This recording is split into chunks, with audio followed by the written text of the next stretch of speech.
I'm chatting with Chris Duncan about 5 key aspects of health for lifelong results.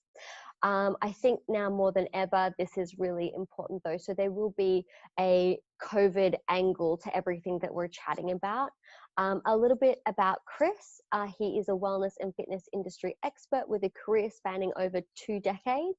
His passions lay in body transformations, functional movement and rehabilitation for the busy professional, but I think also for people who have, maybe experienced some physical trauma. I know we were just talking about someone he's training at the moment who just had a heart attack. So kind of getting people back into mobility. So there's really a wide range of people that he's working with. So we're talking about those 5 key aspects of health for lifelong results that are suitable for all walks of life. So again, thank you everyone for joining us, and thank you so much, Chris, as well. No worries. So please tell me a little bit about CD Fitness or Chris Duncan Fitness. How did you get started? And considering I think the fitness industry at the moment is pretty saturated, what would you say is your point of difference? Okay, so how did I get started? Kate, I was an athlete from a pretty young age, and my whole life revolved around sport.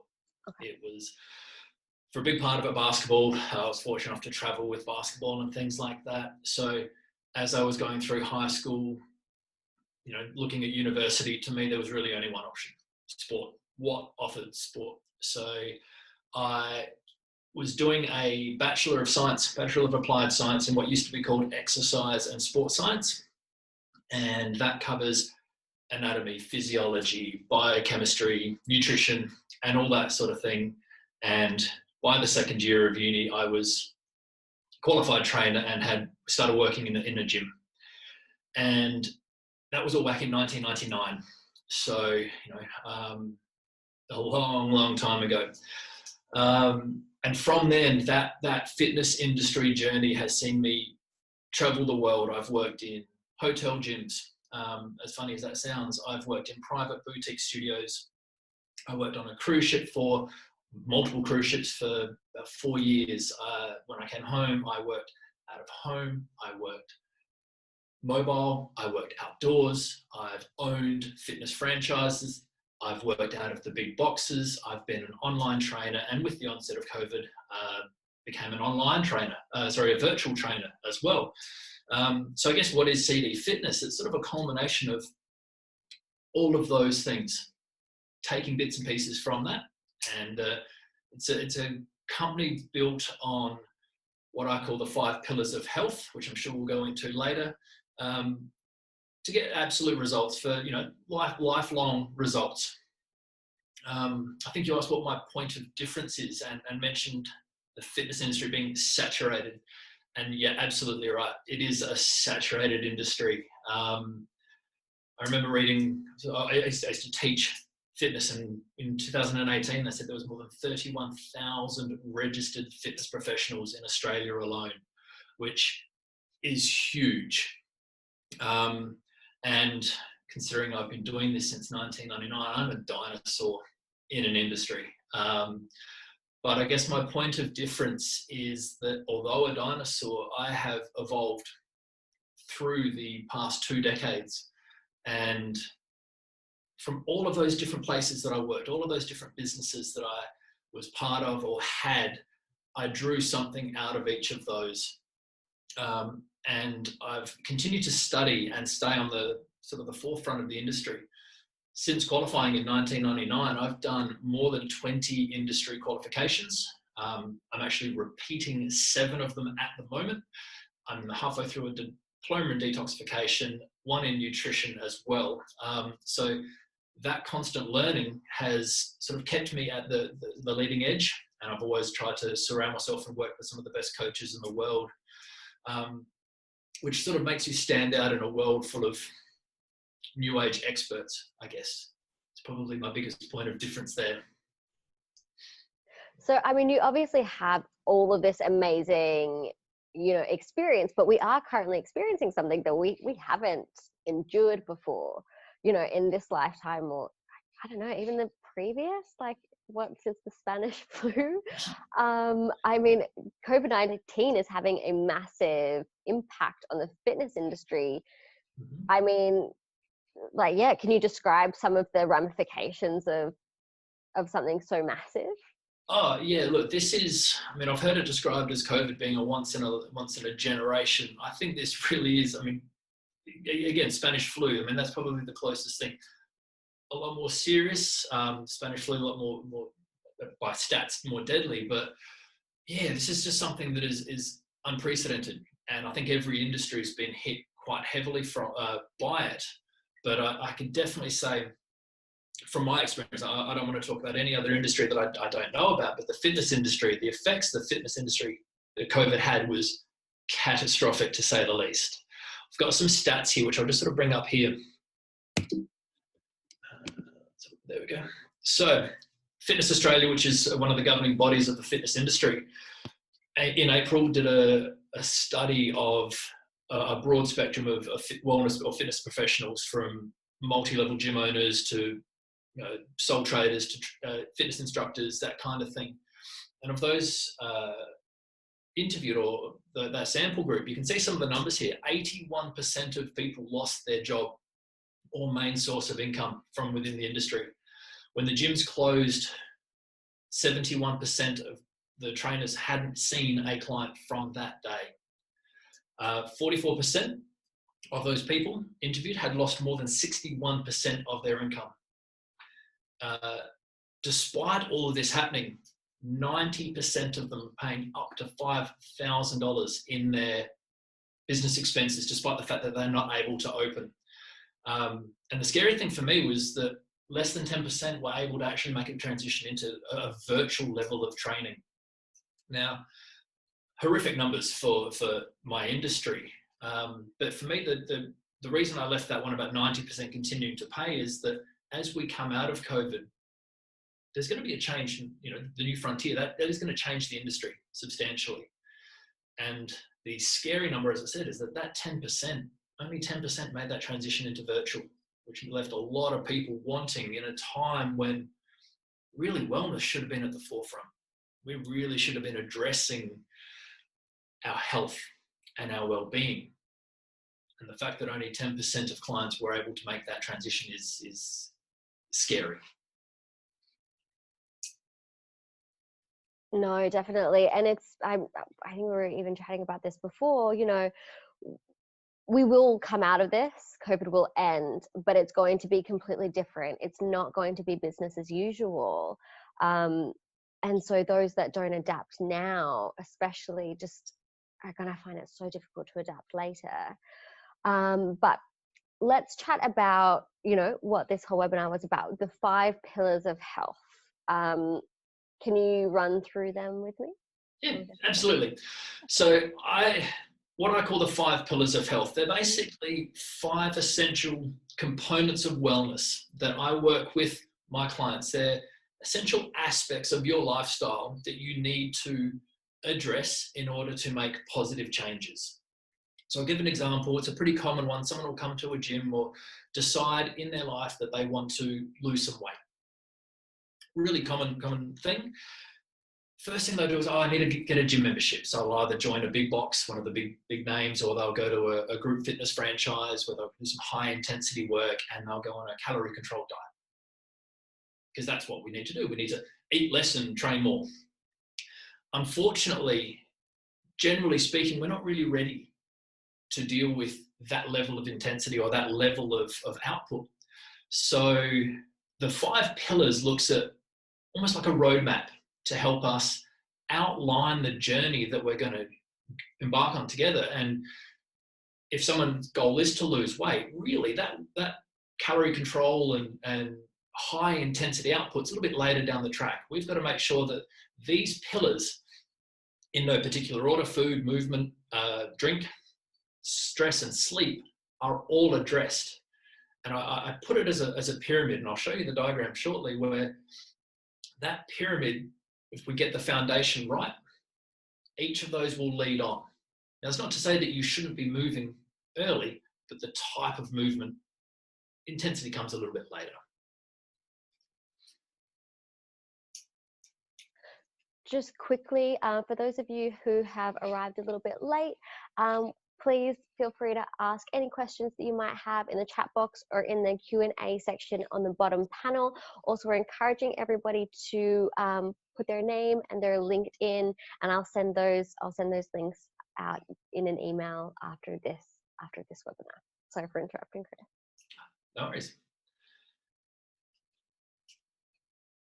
So yeah, so what's the first pillar? So we had, I think, oh gosh, I can't remember them, but stress, what we eat, how we exercise. Did you want to go through each one? Yeah, absolutely. So that's it there. So sleep. It sounds funny that the first thing we need to do is sleep, or at least sleep more. But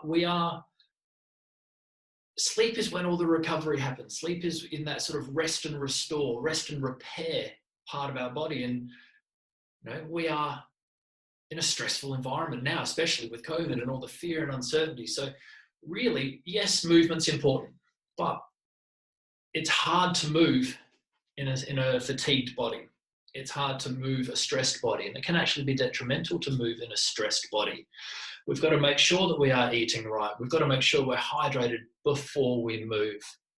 So we'll have a bit of a breakdown of each of those and what each of them means. And what I'll do is I'll sort of use that example of someone that has come to me to, say, lose weight or address their health.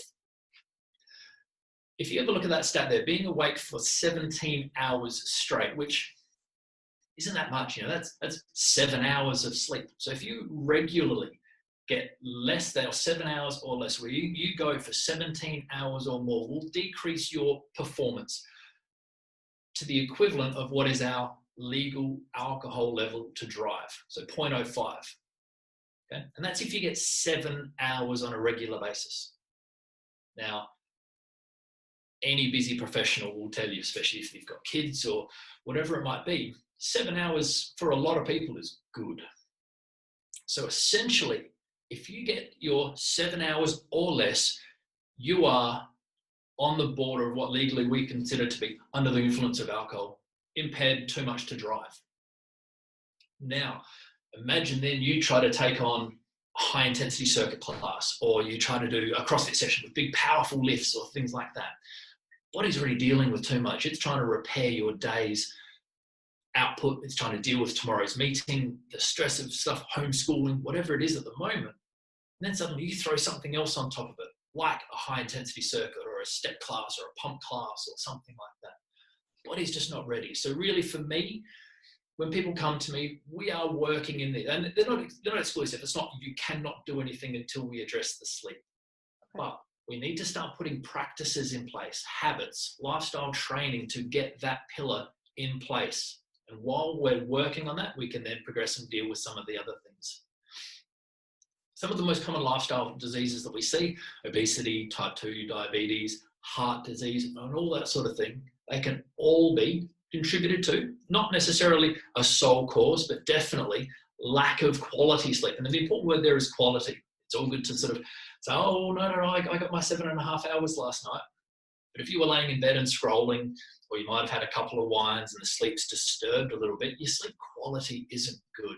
Mm-hmm. So that long-term sleep deprivation or lack of quality sleep can definitely lead to some of these other issues there.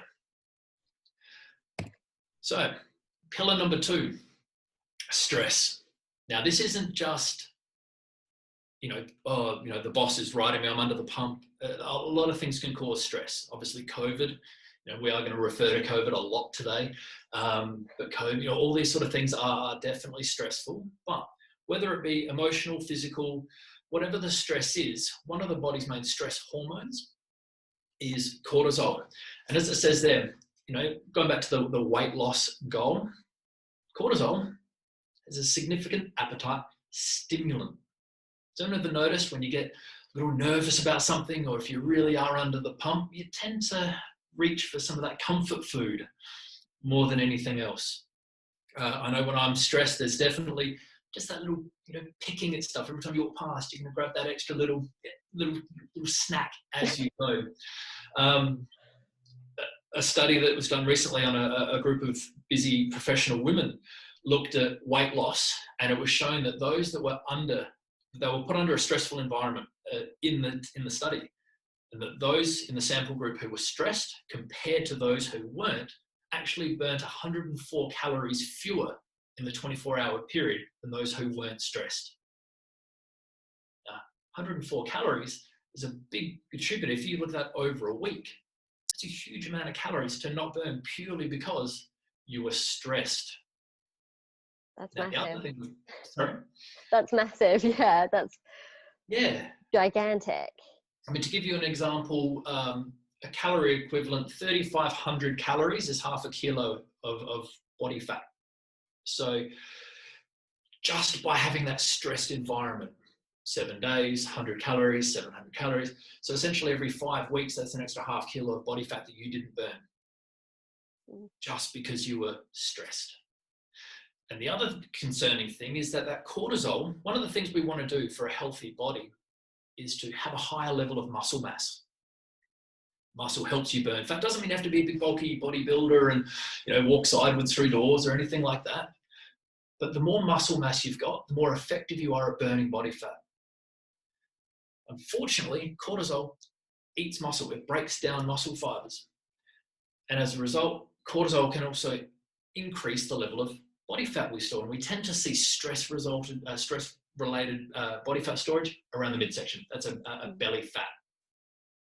There are also, as it says there, other concerns with stress, with human growth hormone, which is essential for result through exercise, and sex hormones. So things like fertility, libido, and all these things are affected in a stressed environment. Yeah. So I'm sure you can all think back of a time when you were under stress and you're like, wow, these other aspects of my life really did play a role. So I'm hoping now, just after seeing the first two pillars, you'll start to see, wow, if I did jump into, I'm not bad-mouthing CrossFit. I actually CrossFit. I love CrossFit. I think it's a great exercise. But there are so many massive, powerful, big, heavy movements. If you are fatigued and stressed and jumped into a session, now it doesn't have to be CrossFit. It could be any other type of large-scale movement. Mm-hmm. It could almost be more detrimental than not. So the movement that my clients see in the early stages is just making time to go for a walk. Take the doggo for a walk. Do a nice yin yoga sequence. Work on breathing. While we're getting the sleep and stress in place, the great thing about taking a walk is it gets you into a habit of movement as part of your life. You allocate the time, and when your body can handle that extra intensity, that's when we move into that next stage of movement. Yeah, beautiful. I actually have a few questions, if you don't mind me interrupting. Not at all. So I have Ben here, and he's asked, what can businesses be doing to support their employee? Corporate wellness is definitely on the up, and there are a lot of things that they can do. I was fortunate enough to be approached to build a wellness center for a company back in my time when I was in South Australia. And back at the time, they actually won an Innovation of Business award for what they did. Now, this was another level type of fitness. They put a full-blown wellness center in their head office. I taught 15 classes a week for their staff. We did everything from yoga to boxing to kettlebells to boot camps.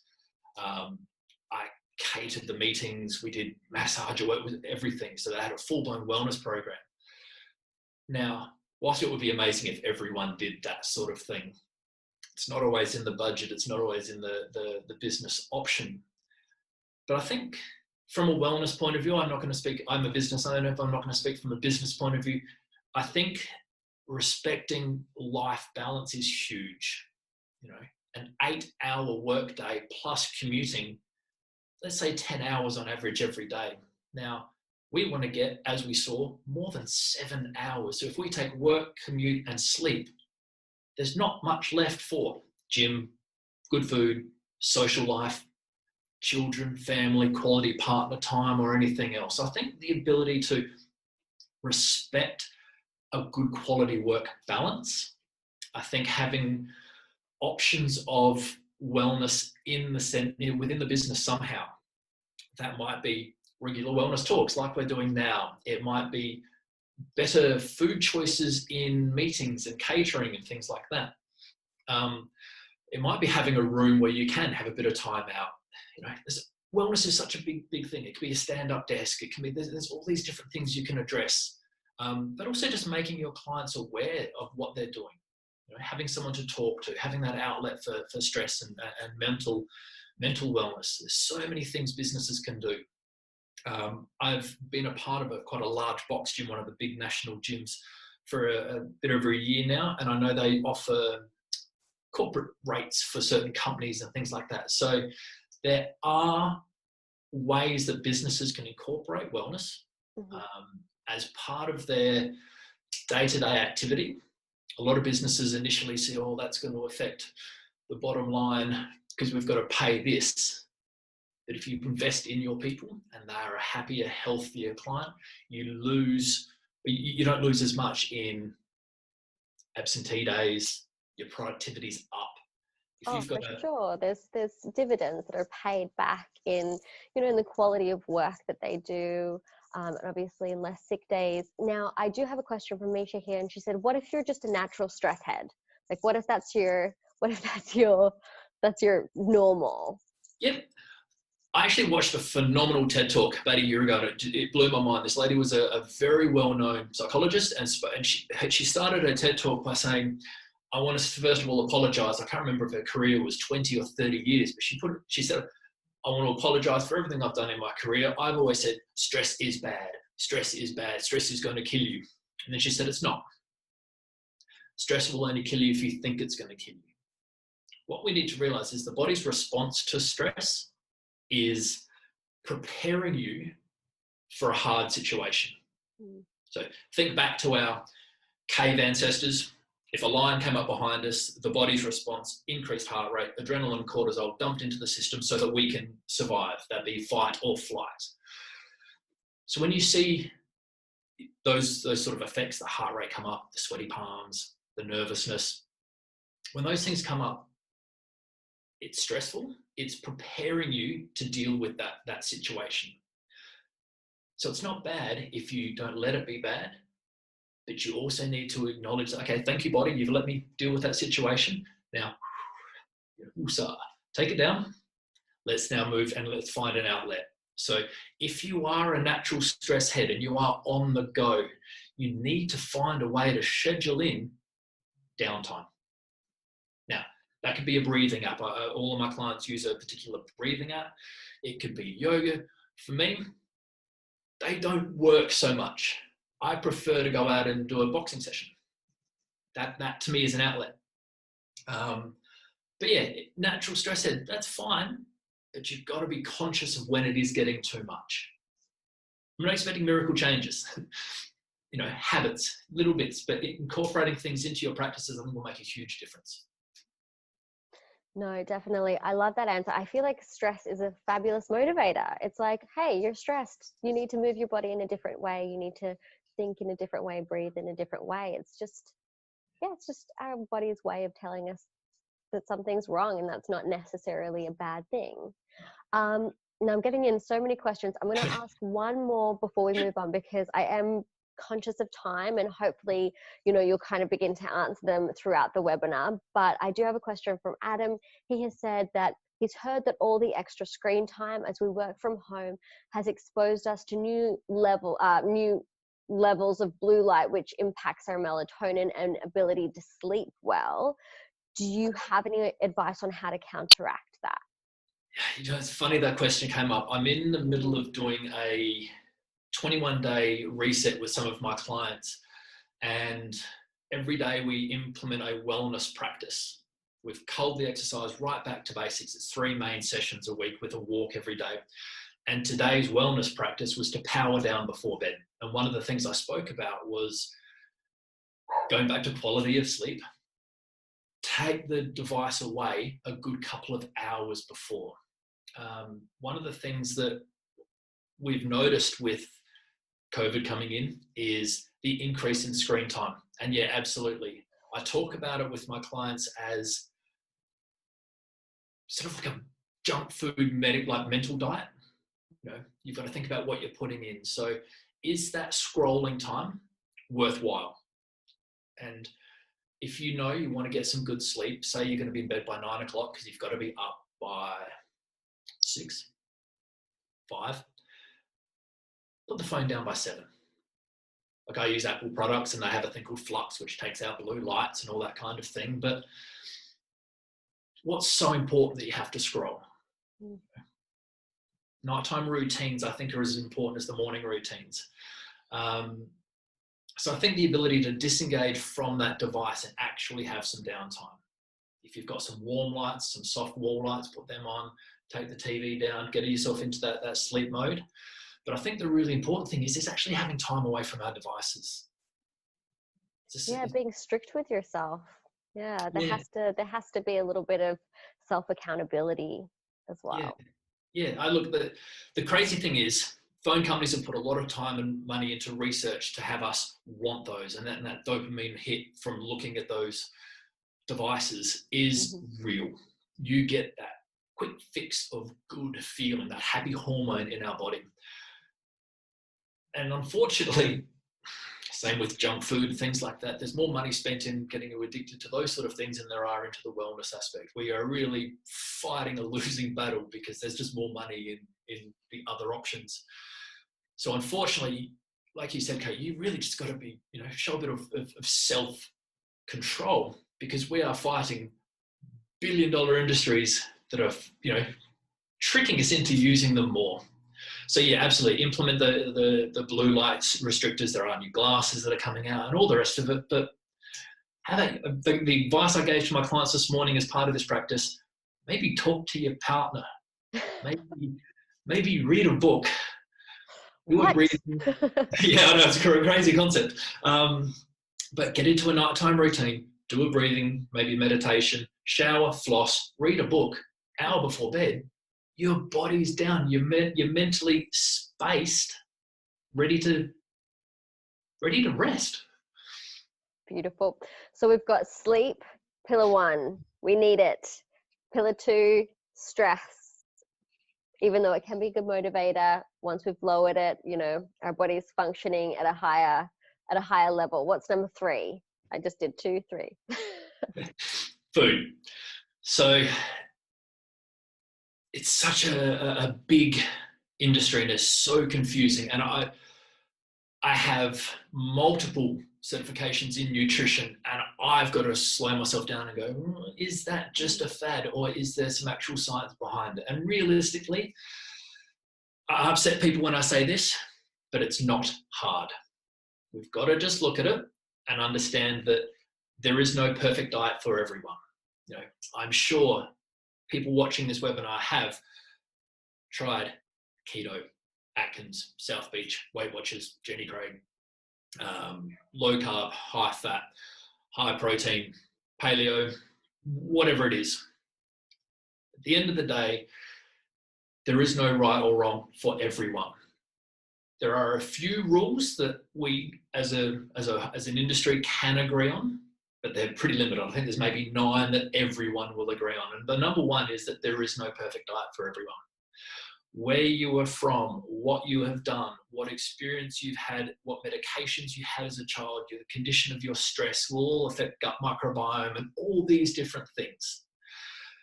So realistically, you need to experiment with what is positive for your body. And in doing so, you have to really give yourself an honest appraisal. I'm going to eat this bag of Doritos. They're fine, I don't do it often. But you've got to ask yourself the next morning, how did I feel? I felt terrible. But it's okay, I don't do it often. You still felt terrible. So we've got to sort of look at those sort of things.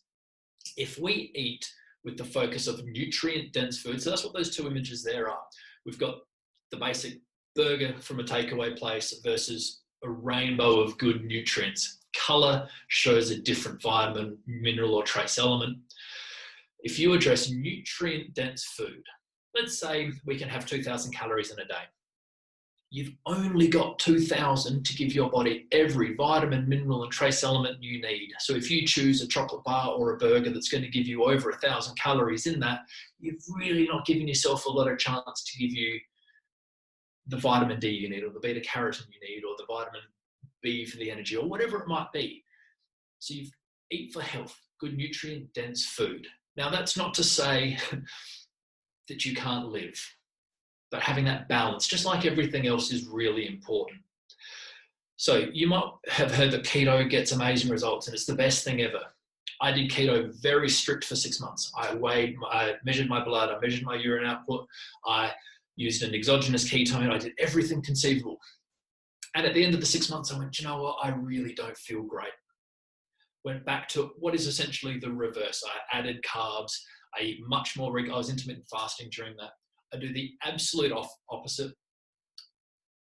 Dropped some weight, felt great, had more energy. So for me, that's a better choice. Now, I didn't know until I went through the different ranges. And I think everyone needs to play around with these, but it comes down to make an effort, take some stuff out and evaluate yourself. Did I feel better? Should I be gluten-free? Should I be dairy-free? I don't know. Take them out. See how you felt with them out. Add them back in. If you felt terrible when you added them back in, then you know. Maybe it's an almond milk latte instead of a full cream latte. I don't know. The other thing, and I mentioned it there, is we need carbs. Carbs are absolutely needed. Thank you for saying that. Yeah, there's rejoice around Australia at the moment. But what we don't need is the heavily, this is unrefined, I should say. Refined carbs are not good. So I've just seen a little error in my slide there. Refined carbs. What we don't want is that heavily refined white flour products and things like that. That's that empty nutrient. That's where we're going to have some struggle. But what we've got to understand is everything in that bottom picture there, the lettuce, the eggplant, the kale, the radish, the capsicum, they're all carbohydrates. So the body does use carbs as fuel. The body likes carbs. The body needs carbs. Primary energy source of the body. Just got to make sure we've got a good balance of everything. Yeah, beautiful. I mean, I think it's all information we already know, but I do really appreciate you saying that there is no one right answer. It's okay to test things out. Our bodies are actually really elastic, and we just need to kind of become attuned to listening to what feels good and what doesn't feel good.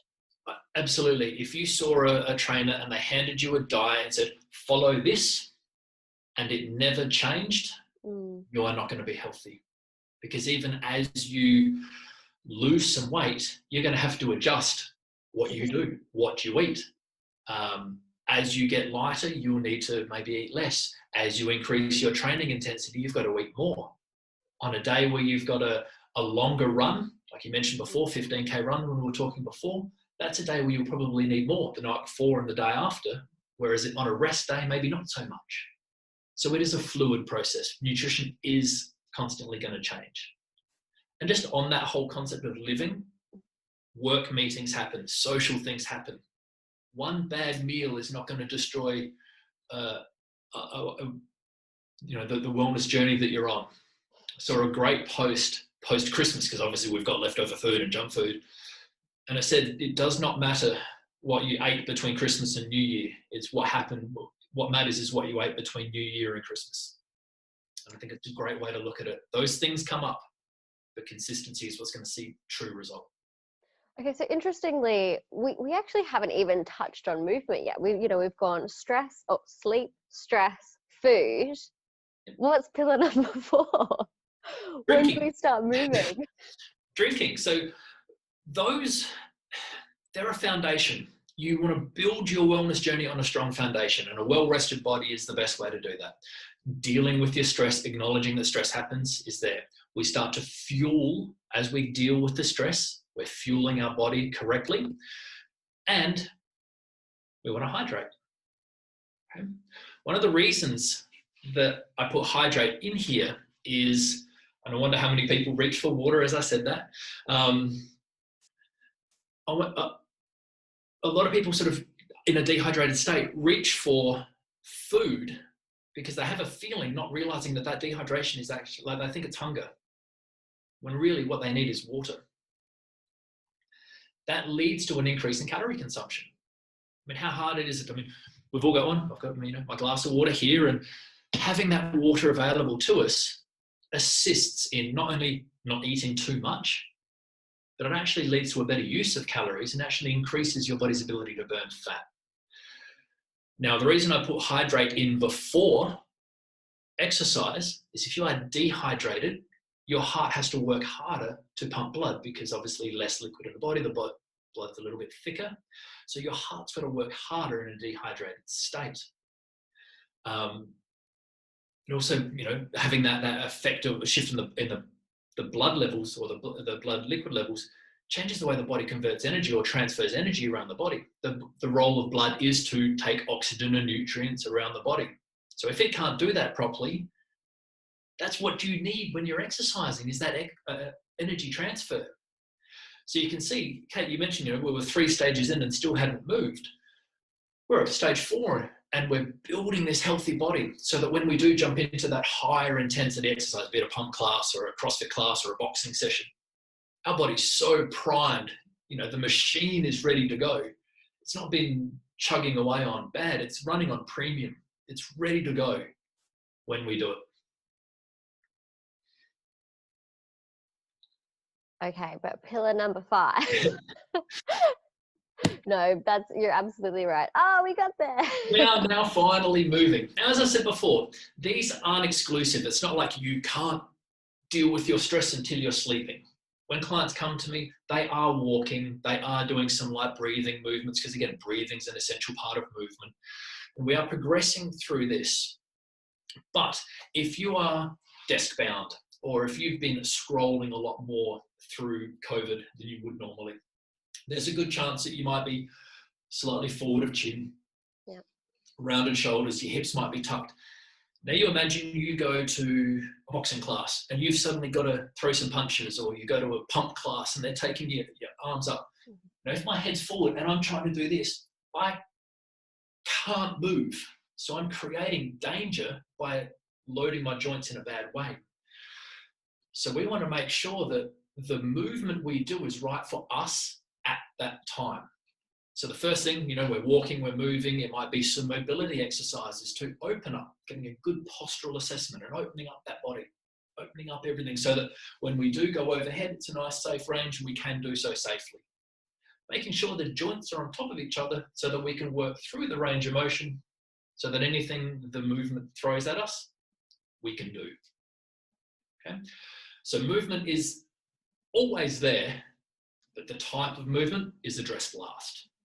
We make time for it, but then we do it heavier and higher intensity, and just like food, constant adjustment. Earn the right to do certain things. And the second dot point I put there, 100%, you must be lifting weights. Now, a lot of the things I hear, I deal with a lot of professional women, and the concern is, I'm going to get big. I don't want to get big and bulky. I don't want big muscles. It's actually really, really, really hard to build bigger muscles. If you have to really eat for it, train for it, and almost to a level supplement for it. Weights makes you a better human. It basically just gets you strong, gets good posture, and everything you do. That's where you get, nice, functional human body. So I think it's an essential there is in the final pillar. Build up to lifting. Sorry. No, I was just going to say, definitely. And I think for females especially, this is just something I feel quite passionate about. And it was what you were talking about in stress.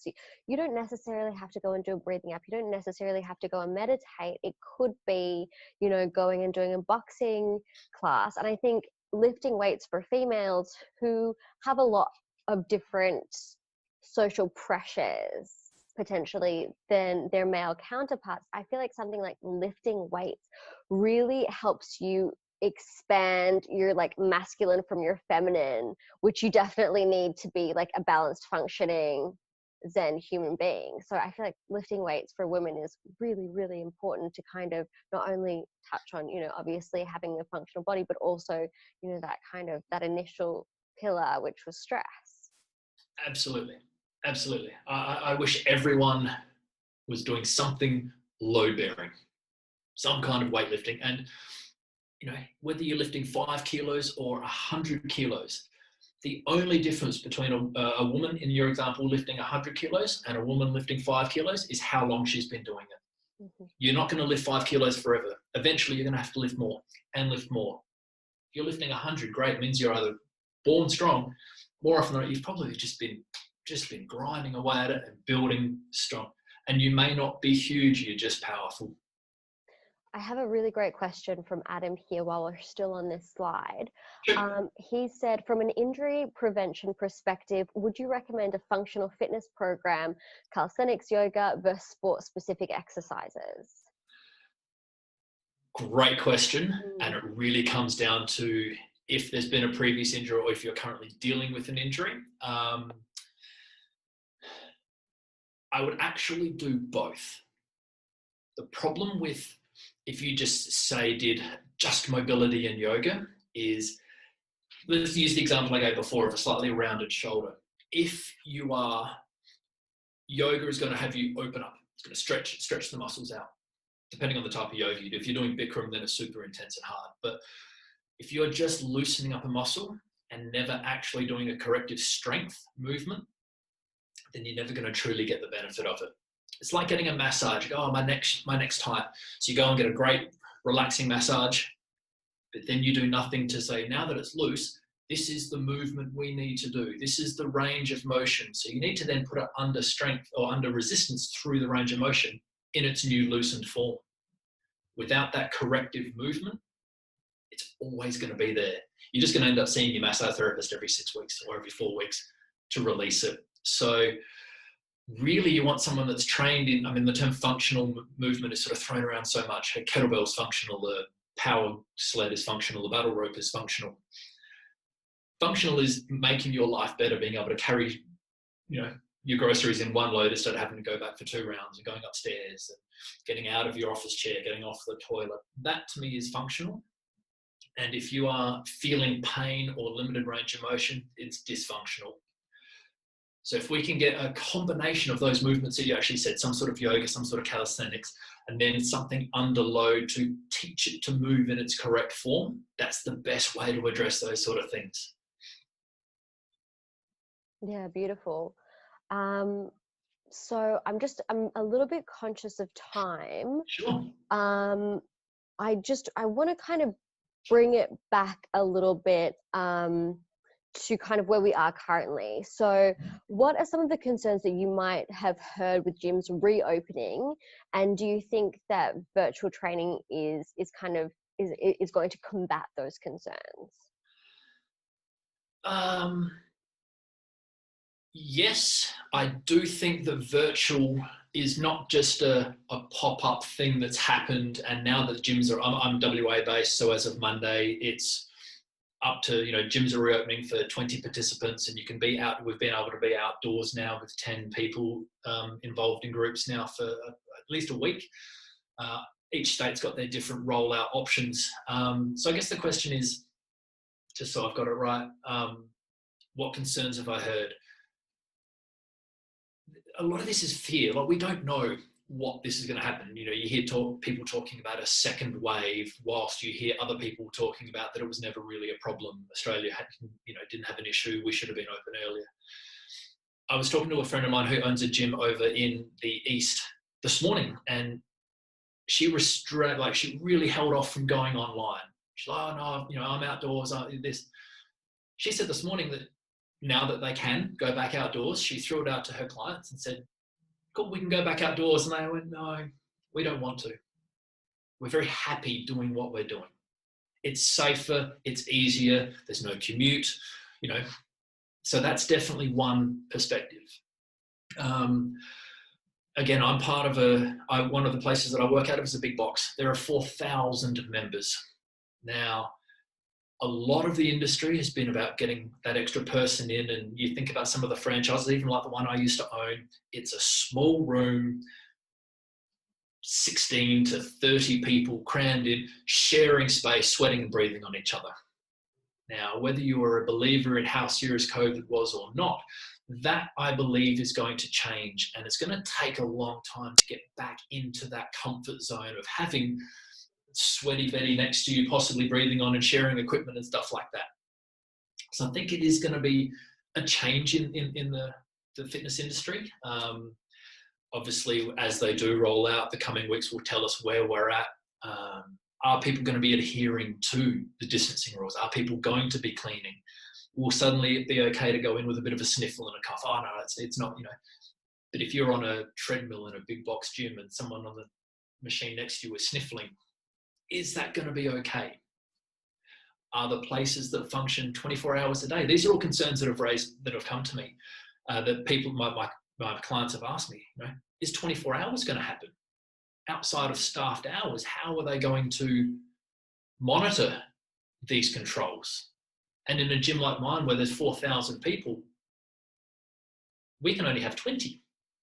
So what does that mean for the other, you know, 3,980 people that want to train at that time that can't? So I think that's where virtual still will always have a place, regardless of whether we feel safe to go outside or not, which obviously that's a big thing. The ability to roll out of bed, pop your gym gear on, although my client this morning actually did her session in her pajamas. It was rehab based, so that was okay, but she actually had her flannies on and a, you know, a hoodie. I think people have got quite enjoy that. And prior to COVID, business people particularly travel a lot, or even maybe your trainer traveled or whatever it was. So the ability to be online and virtual, and there are two different things. Virtual is sort of what we're doing now. I run a lot of my PT at the moment through virtual, so we Zoom in and I've got a, you know, TRX hooked up to the door and I give examples with whatever we're doing. And online is platform based, and that's where you set programs and you sort of do it through an app. I think they're going to have a much bigger impact on the industry because it doesn't matter where you are. If you are traveling for work, you can still Zoom in. If I travel somewhere, I can still Zoom in. Or if you're not comfortable going out, say you've got a family member with a compromised immune system, and whilst you feel safe to go out, you don't want to potentially be asymptomatic to COVID and bring that virus home. Virtual is going to be able to help that out a lot. I think it's just another platform or another level of the fitness business that most should be having, and those that want to truly survive going forward will have. Yeah, definitely. So can you tell me a little bit about the platform, just, you know, purely out of curiosity, the platform that you're currently using? Like, what strategies are you implementing with your current clients? Yeah, so the way the online platform that I use is beneficial is I can set programs. Now they can take it, that can be in home. Like one of my clients at the moment, she is Melbourne based, has absolutely no equipment whatsoever, obviously still can't truly go outside of essentials in Melbourne. And so I schedule bunches of programs. Actually, I'll see if I can share. It's always scary to change what you're doing midway through a presentation.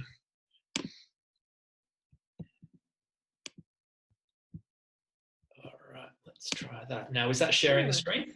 Yeah, we can see it. So this is the platform that I'm using. So this is somebody's program. So they get a program set for them. Now, at the moment, this person, we're working purely on mobility. So I've got all of their movement sequences there. And that actually allows you to have, if you're not sure what that movement is, they can click on that and there is a video. If I do this, I've probably been locked out. Oh no.